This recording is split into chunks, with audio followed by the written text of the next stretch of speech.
Gabi na noon nang magdesisyon si Mark na dumaan sa Kaybiang Tunnel pauwi mula Batangas. Tahimik ang kalsada. Wala masyadong sasakyan at ang ilaw sa tunnel ay malamlam.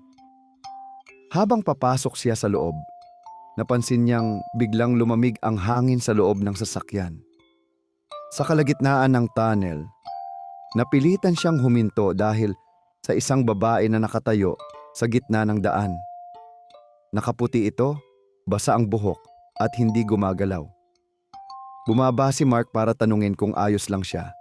Pero paglapit niya, bigla itong nawala sa harap ng mga mata niya. Balisa na siyang bumalik sa sasakyan. Nang tingnan niya ang rearview mirror, nakita niya ang babae, nakasakay sa likod. "Malapit na tayo," bulong ng boses mula sa likuran. Hindi na lumingon si Mark. Pinaharurot niya ang sasakyan palabas ng tunnel at hindi na muling dumaan doon kahit kailan.